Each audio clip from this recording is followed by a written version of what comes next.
invitée politique ce matin, c'est Raquel Garrido. Bonjour. Bonjour. Merci beaucoup d'avoir accepté notre invitation. Députée sortante, désormais, la France Insoumise de la Seine-Saint-Denis. On est ensemble pendant 20 minutes pour une interview en partenariat avec la presse régionale, représentée par Stéphane Vernet de Ouest France. Bonjour Stéphane. Bonjour Oriane, Raquel Garrido, bonjour. Raquel Garrido, on va évidemment parler de la dissolution des législatives de la campagne en cours, mais d'abord un mot puisqu'Emmanuel Macron a prévu de s'exprimer cet après-midi. Il va donner une conférence de presse. On n'a pas encore beaucoup plus de détails, mais ce sera la deuxième fois, donc il s'exprime en moins de 48 heures. Est-ce qu'il a raison de s'exprimer à nouveau? De toute façon, pour le moment, il est encore président. Et quand je dis il est encore président, c'est parce que vraiment, je me pose la question de savoir combien de temps ça va durer. Pas jusqu'en 2027. Il y a quand même, écoutez, c'est évident qu'il est la cause de la crise dans laquelle nous sommes, de la crise politique dans le pays. Pourquoi? Parce que les classes travailleuses de ce pays ont été absolument dégoûtées par ce gouvernement. Elles ont été appauvries. Emmanuel Macron a rendu la vie misérable des Françaises et des Français. Et c'est dans ce contexte économique que l'extrême droite a trouvé un chemin pour diviser les Français sur des questions ethniques, religieuses, d'ascendance géographique, etc. Mais la base, le terreau, c'est Emmanuel Macron. En conséquence de quoi, l'idée qu'il a eue après son échec total aux Européennes, l'échec de sa liste, qui n'a réalisé que 13%, aurait pu être, s'il avait une once d'éthique de sa fonction de pouvoir, aurait pu être de démissionner. Plutôt que de dissoudre. Ben enfin, c'est quand même lui le problème. C'est quand même lui le problème. Enfin, moi, ça me frappe à quel point... Bien sûr, nous, les députés, et puis les forces politiques de ce pays, et les Français vont se saisir de ce moment des élections législatives comme un moment démocratique, comme un moment souverain. Mais c'est quand même une difficulté institutionnelle qu'on a dans ce pays, d'avoir un chef du gouvernement, c'est-à-dire la personne qui concentre le plus de pouvoir au quotidien. Je rappelle quand même que ce gouvernement, enfin ce président, envisage de quand même mettre en œuvre la réforme, par exemple, de l'assurance chômage, alors qu'ils viennent de faire 14% aux élections. Donc vous avez une institution, la Ve République, qui donne beaucoup de pouvoir au président de la République et qui est lui-même irresponsable. Donc oui, franchement, s'il avait une chose importante ou intelligente à dire aujourd'hui, c'est peut-être que lui démissionne. C'est sûr que ça permettrait, là pour le coup, une véritable respiration démocratique. Quand vous avez découvert les résultats des Européennes dimanche soir, vous vous attendiez à ce qu'il prononce la dissolution de l'Assemblée nationale ou ça a été une surprise pour vous? Vous espériez, comme vous venez de le dire, qu'il allait carrément annoncer sa démission? Non, vous savez, le pouvoir n'est pas quelque chose qui vous donne envie de le lâcher. La Ve République, elle crée une folie monarchique. Donc ça a été une surprise pour vous quand même? Bien sûr que c'était une folie, d'autant que Emmanuel Macron représente des puissances d'argent. Il y a les JO qui arrivent. Enfin, je veux dire, vous voyez, même la bourse, là, est dans un état... baissé, oui. Voilà, non, mais pourquoi une folie? Parce que bon, là, il redonne la parole au peuple. Pardon, mais en démocratie, est-ce que c'est pas le meilleur juge? Il redonne la parole au peuple pour choisir des députés. Vous avez l'impression qu'avec le 49-3... voilà, des triches où on fait des lois retraites sur la base de PLFSSR. Vous avez l'impression que tout se joue au Parlement. Je ne dis pas que les choses ne se jouent pas au Parlement et que ce n'est pas important. Attention, hein.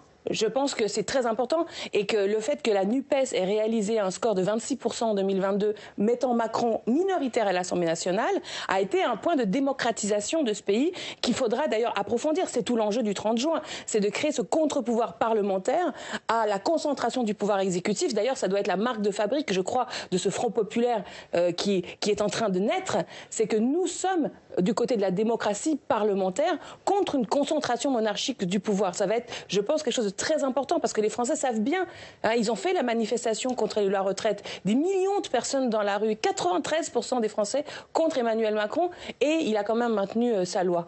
Donc pour défaire ça depuis l'Assemblée, il va falloir être fort, il va falloir que toutes ces circonscriptions aujourd'hui macronistes là, faut que ça passe à gauche. Et justement, dans l'escarcelle on va parler des législatives et de l'accord à gauche, Stéphane, puisque cette nuit a été trouvé un accord entre les principales forces de gauche. Oui, alors c'était la surprise hier soir, c'est allé assez vite en fait, 22h30, accord de principe pour créer un nouveau Front populaire. C'est aussi une surprise. Comment est-ce que c'est possible de s'entendre aussi rapidement après s'être aussi joyeusement entredéchiré pendant la campagne pour les européennes? D'abord, personnellement, c'était un peu tendu quand même pendant la campagne. Je me félicite de ce moment vraiment qui pour moi est un moment historique à gauche, parce que chaque dirigeant politique, chaque parti politique est confronté à un choix politique qui est historique, c'est-à-dire c'est de préserver les intérêts de parti ou avoir à cœur l'intérêt général du pays, l'intérêt général républicain. Et là, je remercie les dirigeantes et les dirigeants de nos partis qui ont, jusqu'au moment où nous parlons, et jusqu'à hier soir, fait preuve vraiment d'une grande responsabilité, bien sûr sous la pression populaire, bien sûr sous la pression de la société civile, des syndicats. Il ne vous a pas échappé, par exemple, que ce soit Marie-Lise Léon, Sophie Binet et les autres syndicats, de nombreux syndicats ont appelé, dès avant d'ailleurs les élections, ils étaient dans une logique d'alerte sur la question de l'extrême droite. Ça a fait pression dans ces négos. C'est évident. Le fait que François Ruffin, dès dimanche soir, appelle à la création d'un front populaire, sans embâge à ce front populaire, là au moment où nous parlons... Lui, il a carrément dit qu'il faut arrêter les conneries. C'est-à-dire vous étiez en train de faire des conneries. Mais bien entendu. Bien entendu. Là, le site frontpopulaire-2024.fr qui a été ouvert hier, il est à 270 000 signatures en moins de 24 heures. Hier soir, il y avait des jeunes devant le siège d'Europe Écologie, enfin des écologistes, pour demander l'union. Bien sûr que cette division était absurde et cette division a provoqué une dramatisation, à mon avis un peu surjouée, des divisions. Je ne dis pas qu'il n'y a pas des nuances, attention, hein. Bien sûr qu'il y a des différences. Il y a des nuances, il y a des désaccords. Il y a même des désaccords. Mais vous savez, la grandeur éthique d'une gauche qui veut gouverner, c'est d'avoir la conscience qu'on gouverne avec des gens avec qui, justement, on n'est pas tout à fait d'accord. Mais est-ce qu'il n'y a pas un problème de crédibilité? Parce que Stéphane le rappelait, cette campagne, elle a été dure. Quand vous avez Raphaël Glucksmann qui dit à Manon Bry, lâchez-moi les baskets, et que 48 heures après, vous faites un accord, est-ce qu'il n'y a pas un problème de crédibilité? C'est que les baskets ont été lâchées. Qu'est-ce que vous disent? Ça y est. Mais je veux dire, les gens qui m'expliquent, même par exemple, je vois Raphaël Glucksmann, que je félicite d'ailleurs. Hein, je pense que vraiment, je félicite Manon Bry pour la remontada des derniers jours, par l'énergie folle qui a été mise par les militantes et les militants insoumis pour aller chercher les abstentionnistes, la jeunesse, qui sont des secteurs qui sont traditionnellement auto-exclus de la vie civique. Ça, c'est une optique qui, pour moi, est très saine. Donc, bravo, merci. Mais bravo aussi à Glucksmann, qui, quand même, lui, c'est une sacrée remontada aussi. Un Hidalgo à moins de 2%, et plouf, il passe devant. Tout ça, mais il faut être bienveillant, il faut être positif. Et effectivement, quand on dit fin de la brutalisation, voilà. Eh ben, ça y est, nous y sommes. Mais juste pour être clair, Raquel Garrido, cette demande est déjà réalisée. Est-ce que le Front populaire, c'est la NUP sans Mélenchon? Non, le Front populaire, c'est la NUP avec tout le monde, et même plus. C'est-à-dire là, déjà, le périmètre de la NUPES... Mais on ne voit pas trop Jean-Luc Mélenchon, là. Il est en sourdine, on entend moins. Écoutez, je sens bien que vous avez envie de régler des comptes. Non, mais là, pas du tout. On n'a aucun compte à régler. On voudrait comprendre sur quelle base l'accord se fait. Dans un mois, Jordan Bardella pourrait être Premier ministre. D'accord? Donc, moi, je dis attention. Je ne dis pas que les désaccords, même les inquiétudes qui peuvent exister d'un côté ou de l'autre vis-à-vis du côté du voisin, enfin, ou du camarade, disparaissent avec cette élection. Je ne dis pas ça, je ne suis pas naïve. Mais je dis attention, aucune des difficultés qui sont posées à gauche, au sein de la gauche, ne peuvent être résolues si l'extrême droite gouverne. Donc je dis aux gens, gardez, séquencez, ayez vos priorités en tête. D'abord, éliminons l'hypothèse d'un gouvernement Bardella. Et ensuite, il sera toujours temps, j'espère que nous allons gouverner. Et donc, il faudra faire la démonstration concrète dans le quotidien des Français que nous sommes capables de changer leur quotidien. Nous sommes capables d'augmenter les salaires rapidement. Nous sommes capables de détricoter le plus rapidement possible les horreurs de l'épisode macroniste avec la loi des retraites, la loi assurance chômage, la loi immigration. Tout ça là-dessus, c'est très convergent. C'est très convergent au sein de la gauche. Pourquoi? Parce qu'en fait, dans ce pays, malgré tout ce qu'on peut penser de ce pays, la question sociale reste une question beaucoup plus décisive que la question ethnique ou xénophobe. L'extrême droite, elle ne prospère que dans l'échec de l'union de la classe, si j'ose dire les choses dans des termes plus classiques. La France est républicaine, la France est sociale. Aujourd'hui, elle a à cœur l'intérêt général écologique. Tout ça, quand on a dit qu'on a défendu les agriculteurs, les paysans, la ruralité... Sauf que ces classes sociales, aujourd'hui, elles ne votent pas pour la gauche, elles votent pour Jordan Bardella. Bien sûr, donc c'est tout l'enjeu. C'est pour ça que, de toute façon, je vais vous dire, cette dissolution, elle accélère un calendrier et une problématique qui, de toute façon, se posait au lendemain des européennes, qui est de savoir comment on bat le Front National. Que la question se soit posée en 2027, et d'ailleurs elle se posera peut-être en 2027 ou avant, parce que compte tenu des temps que nous vivons, on ne sait pas si la présidentielle c'est 2027, c'est 2026, c'est 2025, c'est dans 15 jours, on ne sait pas.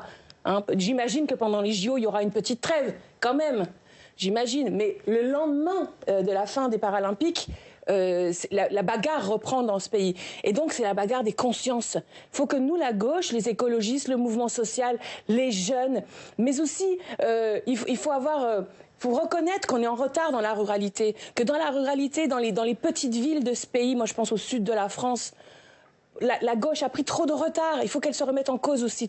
C'est le moment là où ces choses se cristallisent. Et l'enjeu, c'était d'abord de s'assurer qu'il y ait une seule candidature par circonscription, une seule candidature du Front populaire. Ça, c'est le cas. C'est le principe de base. Mais il est question aussi d'un programme de rupture sociale et écologique pour construire une alternative à Emmanuel Macron et combattre le projet raciste de l'extrême droite. Je cite le communiqué, l'annonce de la création du Front populaire d'hier.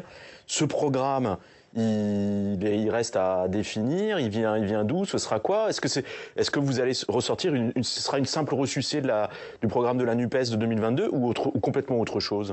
C'est évident que une partie du travail a déjà été fait en 2022 avec les plus de 600 mesures qui avaient été décidées à l'époque. Maintenant, je pense qu'on va être sur un format plus court. Hein. L'idée, c'est quand même les 100 premiers jours. On n'est pas sur une litanie de 600 mesures. C'est quand même identifier des priorités et aussi des points de mobilisation de la société. Parce que notre principal ennemi à la gauche, contrairement peut-être à ce que certains pensent, notre principal ennemi, c'est l'abstention. Notre principal ennemi, c'est la résignation. Donc, ces points qu'on mettra en avant, comme ces mesures très concrètes qu'on réalisera là dans les 100 premiers jours, c'est ici qu'on va... Mais il y a des points qui sont plus fous. Par exemple, sur la réforme des retraites. Dans l'accord de la NUPES, c'était retour à la retraite à 60 ans. Bon, là, on est sur abrogation de la réforme à 64 ans. C'est déjà pas mal. Ça fait partie des points de désaccord. C'est déjà pas mal, Oriane Mancini. C'est déjà ce que nous demandent, par exemple, les syndicats réunis dans leur appel. C'est abrogation de la réforme des retraites. Mais vous n'êtes pas d'accord là-dessus? Ça n'est pas rien. Sur le retour à 60 ans. Les socialistes, ils ne sont pas forcément pour un retour à 60 ans. C'est ce qu'a annoncé Jean-Luc Mélenchon il y a 2 jours ou 3 jours. C'était le programme de la NUPES, la réforme à 60 ans. Mais écoutez, moi je suis quand même pétrie vraiment du moment historique. On ne peut pas chipoter. Voilà, on ne peut pas chipoter. Quiconque trouve des excuses aujourd'hui pour justifier de ne pas se mettre ensemble est en train de filer la clé du camion à Marine Le Pen. Et ça, personne de républicain peut vouloir ça pour le pays. Je dis à celles et ceux qui hésitent, je dis à celles et ceux qui ont encore des rancœurs, pour certaines totalement justifiées, qu'il faut patienter, qu'il faut séquencer. D'abord, on élimine l'option Bardella. Et ensuite, on verra. Il va y avoir un groupe parlementaire, enfin un groupe de députés. On va voir combien on est. On va voir quelle circonscription on gagne. Quelle circonscription éventuellement on perd. Vous voyez, ça. Et c'est à partir de là qu'on va construire un projet de gouvernement. On va revenir là-dessus, mais les mesures, on les décidera maintenant. Ouais. Mais ce que je veux dire, la mise en œuvre réelle d'un gouvernement. Juste un mot, parce qu'hier, Raphaël Glucksmann, il a cité le nom de Laurent Berger comme Premier ministre. C'est un bon nom pour vous? Écoutez. Alors déjà, Laurent Berger, est-ce qu'il est au courant? À mon avis... Pour lui poser la question? À mon avis, non. Je sais que Laurent Berger avait été démarché déjà depuis longtemps pour qu'il se présente pour 2027. Parce qu'il il a toujours dit pas de politique. Il a toujours dit non. Donc, ce que je retiens de la proposition de Raphaël Glucksmann, parce que je suis, voyez, dans une optique très bienveillante, c'est de dire, et ce qu'il veut souligner par là, c'est que ça ne suffira pas les appareils. Et que donc, il faut le mouvement social. Et là-dessus, il a raison. Et les syndicats aussi ont raison de le rappeler par leur appel. Et je souligne aussi, moi j'ai lu par exemple la déclaration syndicale de la FSU. Là, ils sont d'accord. D'abord, ils appellent à une mobilisation samedi. Il y a une manif, donc notez-le, manifestation samedi, avec le mouvement syndical, les associations. Et dans chaque circonscription, les militants syndicaux, les militants associatifs sont d'accord pour faire ce lien. Et c'est crucial, c'est décisif comme type de contribution à l'effort que nous devons faire pour battre l'extrême droite. Les syndicalistes, dans chaque circonscription, les militants associatifs, les militants écologistes du monde associatif doivent jouer aussi ce rôle de coagulation. Et donc, de ce point de vue, quand Raphaël Glucksmann dit la société, c'est elle-même qui doit entrer en scène, là-dessus, je le suis. Ensuite, l'idée même qu'il est l'idée de proposer un Premier ministre, ça veut dire qu'il croit à la victoire, et moi, ça me va. Parce qu'aujourd'hui, il faut croire à la victoire. Oui, alors... la victoire ne peut pas venir de la droite ni des macronistes. Ils sont arithmétiquement défaits. Il ne peut pas y avoir de gouvernement de Premier ministre de droite ou macroniste au lendemain de cette élection. Ce sera soit le FN ou RN, soit nous. Excusez-moi, mais c'est aussi une manière de dire notre candidat commun, c'est plus Jean-Luc Mélenchon, comme en 2022, en fait. Souvenez-vous, faites gagner les députés de la NUPES et je serai Premier ministre. C'était le. Il y avait même une affiche, Mélenchon Premier ministre. De Jean-Luc Mélenchon en 2022. C'est un bon slogan. Pourquoi? Parce que ça marque aussi un changement. Mais attendez, il y a un changement. Déjà, il y a un changement de moment politique. En 2022, on est sur une campagne qui est 4 semaines après la présidentielle. Donc, ce qui est la force propulsive, c'est-à-dire l'énergie qu'il fallait capter aux législatives, était l'énergie de la campagne Mélenchon. Et bien entendu que le fait de dire Jean-Luc Mélenchon Premier ministre ou même cette sorte d'astuce habileté qui est de dire élisez-moi Premier ministre, alors que tout le monde sait bien que les Premiers ministres ne sont pas élus. Le président de la République a le pouvoir de prendre un passant dans la rue s'il veut pour le mettre Premier ministre. C'est quand même le défaut de notre Constitution.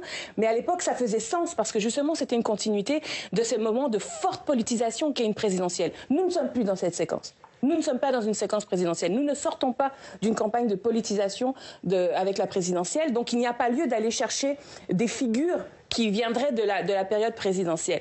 Donc, non, là, il faut qu'on sécrète quelque chose, on va dire, de sui generis de cette période post-élection européenne. Et d'ailleurs, dans la proposition qui est faite par la France Insoumise, il y a des conditions qui sont posées par la France Insoumise donc depuis 24 heures pour cet accord. Il n'y a pas la proposition de Jean-Luc Mélenchon, Premier ministre. Donc pour vous, c'est pas un préalable.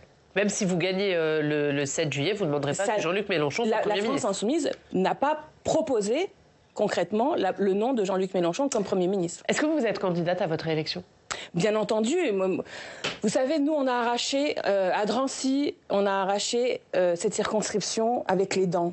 On a écarté la droite affairiste qui était là depuis 20 ans, souvenez-vous, Jean-Christophe Lagarde, dans des conditions de violence, d'agressivité, de fake news. Souvenez-vous Le Point, ils avaient fait un manège avec lui pour m'accuser d'avoir une esclave, rien de moins. Bon, bref, donc...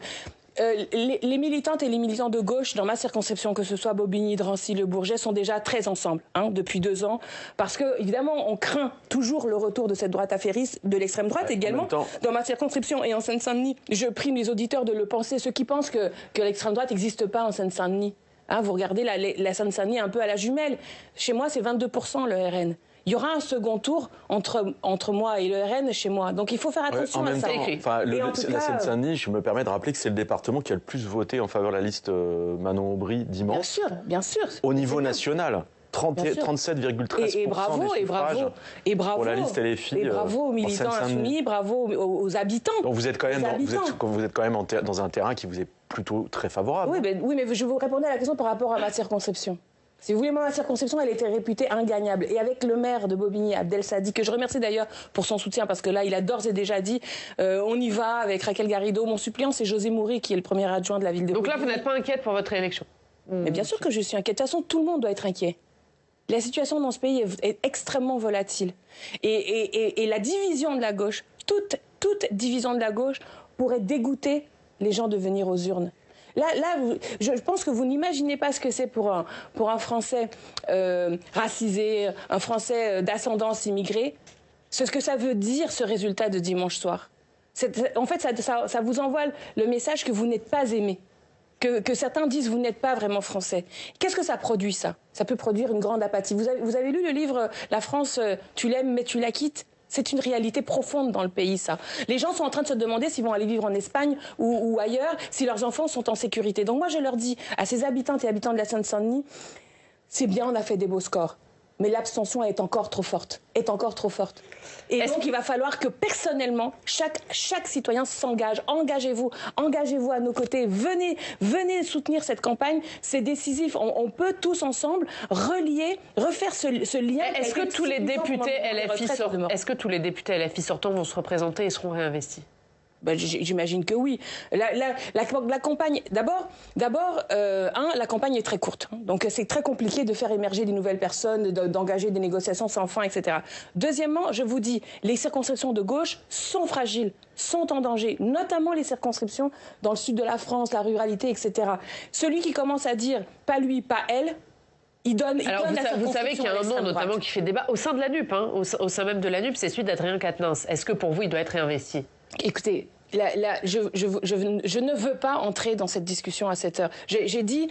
vous avez jusqu'à dimanche pour présenter des candidats, donc il va falloir rentrer dans la discussion assez vite. Je répète ce que j'ai dit tout à l'heure.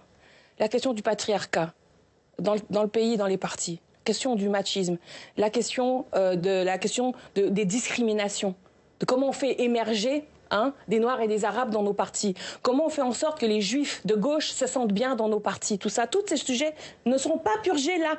D'accord ? C'est pas là que ça va être résolu. Ces problèmes-là vont encore être tout à fait entiers au lendemain. Donc pour vous, il faut le réinvestir. Mais il faut d'abord exclure du pouvoir, enfin empêcher Jordan Bardella d'entrer. Donc réinvestir Adrien Quatennens. Je n'ai pas de pouvoir d'investiture. J'ai pas de pouvoir d'investiture. D'ailleurs, bon, ce soir il y aura de toute façon dans les partis qui ont des organes démocratiques, comme au Parti socialiste ou chez les écologistes, des réunions. Bon, à la France insoumise, ça se passe pas comme ça. Mais il n'y a pas d'organe démocratique à la France insoumise. Enfin, il y en a, mais elles sont pas nationales, on va dire.